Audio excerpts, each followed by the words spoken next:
मस्जिद का कॉन्सेप्ट क्या है? अच्छा, वेरी गुड क्वेश्चन। मस्जिद का कॉन्सेप्ट जो है, जमा के माने जहाँ सब एक जगह आके इकट्ठे होके इबादत करें, उसको मस्जिद कहते हैं। और इसकी स्टार्टिंग कब हुई थी? देखिए, स्टार्टिंग से मुराद इसका मस्जिद नबवी, मतलब जो मस्जिद नबवी, मतलब मदीने की जो मस्जिद है, प्रॉफिट मोहम्मद सल्लल्लाहु अलैहि वसल्लम की जो मस्जिद है, वहाँ से इसकी शुरुआत को हम मान के चलेंगे। 14th सेंचुरी के मतलब हाँ, ये सिलसिला चलता है। हाँ, वो सिलसिला चलता है। मस्जिद, पहली मस्जिद तो और भी हैं, लेकिन वो मस्जिद का कॉन्सेप्ट जो है, आपने जो सवाल किया, जो आपका मकसद है, जहाँ एक जगह सब इकट्ठे होकर मिलकर इबादत करें, उसको मस्जिद कहते हैं।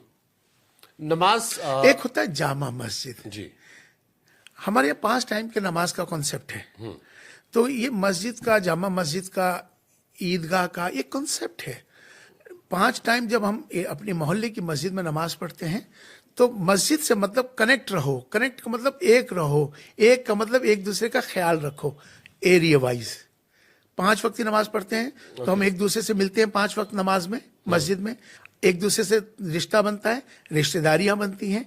एक होने का कॉन्सेप्ट है मस्जिद से मकसद, एक रहो, ये कॉन्सेप्ट है। तो हम एरिया वाइज 5 वक्त की नमाज हुई, तो हम एक दूसरे से मिलते हैं। फिर हुक्म आया कि हफ्ते में एक बार जामा मस्जिद जाओ नमाज पढ़ने के लिए। तो उसका कॉन्सेप्ट था कि अब अपने चारों तरफ के एरिया से निकल के एक बड़े एरिया में जाओ, जहां बड़ी मस्जिद हो, जामा मस्जिद हो। वहां पूरे आसपास के लोगों को एक हुक्म आया कि फ्राइडे के दिन आओ, यहां नमाज पढ़ो। वहां आपस में एक दूसरे से कनेक्ट हो, एक दूसरे से मिलो, एक दूसरे से रिश्तेदारियां करो, एक दूसरे के अच्छे में साथ रहो, सुख दुख में साथ रहो। अब दायरा बढ़ गया। इसी तरह से फिर साल में ईद का नमाज आई।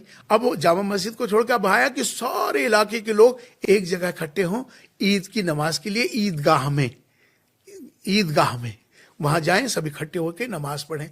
अब एक दूसरे से मुलाकात करें, एक दूसरे से कनेक्ट हो जाओ। फिर साल में फिर एक बार आया हज का समय, बैतुल्लाह। फिर पूरी दुनिया को कहा गया तुम अब एक जगह यहां इकट्ठे हो जाओ।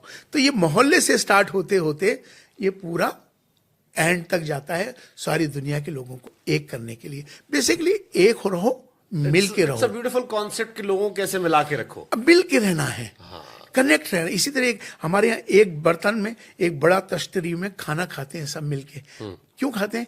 एक रहो, मिलके खाना खाया करो, एक साथ खाया करो, एक साथ रहा करो। ये कॉन्सेप्ट है। ओके। नमाज, मैंने कहीं सुना कि ये संस्कृत शब्द है। हाँ, यकीनन। इस पे चूंकि मैंने इस पे पहले भी बात रखी थी। हालांकि पूछने पहले मैं डर रहा था कि मेरे पाकिस्तान से फ्रेंड्स जो है नाराज ना हो जाए कि आप हर चीज को संस्कृत से जोड़ देते हैं। नहीं, पाकिस्तान वालों को समझाने की जरूरत है। असल भारत का मुसलमान तो समझाया हुआ है, उन्हीं को असल जरूरत है। एक तो बांग्लादेशियों को समझाने की जरूरत है, और एक पाकिस्तानियों को समझाने की जरूरत है। ये जिस दिन ये समझ जाएंगे ना, तो उस दिन सब कुछ बढ़िया हो जाएगा। अब आते हैं नमाज की तरफ। तो नमाज क्या है? बेसिकली नमाज जो है, फारसी का भी एक शब्द है, लेकिन असल शब्द ये संस्कृत का शब्द है। देखिए, नमाज को तो वो पहले भी जानते हैं, चूंकि ये सब भारत के हिस्सा है। वो जो आज पाकिस्तान एक बॉर्डर, एक लाइन खिंच गई है ना, वो एक अलग बात है ना, लेकिन है तो सब एक ही। बांग्लादेश एक लाइन खिंच गई है, लेकिन है तो सब एक ही, और एक ही है ना। हमारे संस्कार, हमारी संस्कृति तो एक ही है ना। हमारी संस्कृति एक ही है, अलग नहीं है। तो हमारा रहना, खाना, पीना, चलना, एक जुबान, वो सब एक ही है। तो अरबी में कहते हैं सलाह, अरबी में कहते हैं सलाह, संस्कृत में कहते हैं नमाज। नमः माने झुकना, अज माने ईश्वर, ईश्वर के सामने सरेंडर होना, ईश्वर के सामने झुकना, उसको नमाज कहते हैं। नमा माने झुकना, अज माने ईश्वर, ईश्वर के सामने झुकना, ईश्वर के सामने सरेंडर होना, उसे नमाज कहते हैं। वैसे तो आप भी नमाज पढ़ते हैं। नमाज तो हर आस्तिक पढ़ता है। जो आस्तिक है, किसी भी फॉर्म के सामने आप झुक रहे हैं, यकीनन उसी को तो नमाज कहते हैं। आप भी अपने तरीके से पढ़ते हैं नमाज, दूसरे भी लोग अपने अपने तरीके से पढ़ते हैं, लेकिन पढ़ते तो नमाज है ना। झुकते तो आप किसके सामने हैं? ईश्वर के सामने। मेरा और आपका बेस एक ही है बेसिकली, जुबानों का फर्क हो गया। इस्लाम का जो बेस है वो तौहीद है। तौहीद बोले तो एक ईश्वर को मानना, एक ईश्वर ईश्वर को मानना। ला इलाहा इल्लल्लाह, क्या बोलते हैं? ला इलाहा इल्लल्लाह। हाँ, आपने उसको, मिश्रा जी ने, आप भी यही तौहीद के साथ जुड़े हुए हैं, आपका भी बेस वही है, आप उसे संस्कृत में पढ़ते हैं बस, एकम ब्रह्मम द्वितीय नास्ति। आपने उसको कर दिया एकम ब्रह्मम द्वितीय नास्ति, संस्कृत में मैंने कर दिया उसको ला इलाहा इल्लल्लाह, नहीं है कोई और उसके अलावा माबूद सिवाय एक ईश्वर के। वो निराकार है, उसका कोई रूप कोई आकार नहीं है। आप वेदों में देखेंगे ना, वेदों में अगर आप जाएंगे, वेदों में आपको उसको पाएंगे, वो निराकार है। दुनिया के अंदर कोई भी आदमी ये नहीं कहता कि ईश्वर का कोई आकार है, सब बोलते हैं निराकार है, वो अजन्मी है, वो जन्म नहीं लेता। हाँ, हमारे यहाँ ओम ओम से ब्रह्मा विष्णु महेश, वे नीचे देवता। नहीं, वो तो मैं उसकी व्याख्या तो आपको गॉड से कर दूंगा। शुरुआत में हाँ, गॉड, हाँ, द फर्स्ट डिवाइन पावर, हाँ, God. What's the meaning of God? Generator, operator, exactly, generator, operator, destroyer and destroyer. Vishnu, Mahesh, हाँ, Brahma Vishnu Mahesh. Brahma is generator, Brahma is the generator, Vishnu ji is operator, and Shiv ji is destroyer. Destroyer, God, God. दुनिया के अंदर कोई भी आदमी ऐसा नहीं है जो ये कहता हो कि ईश्वर दो हैं। सभी क्या बोलते हैं? एक ही है। क्या बोलते हैं? ऊपर वाला।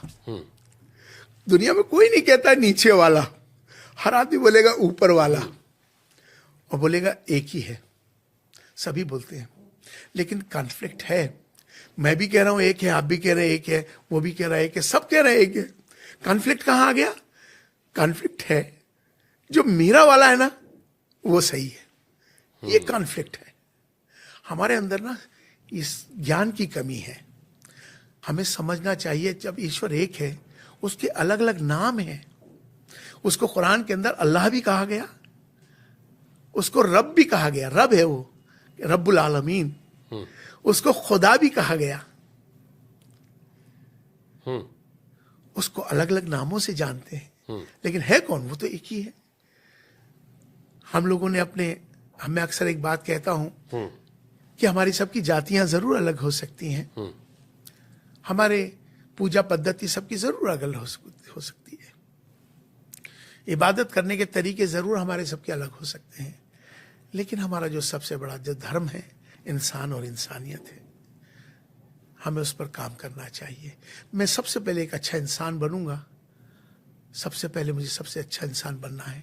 उसके बाद में एक अच्छा मुसलमान बनूंगा, एक अच्छा हिंदू बनूंगा। तो सबसे पहले इंसान है। हमारी पहचान क्या है? पैदा होते ही हमारी शनाख्त किससे आती है? एक इंसान से होती है।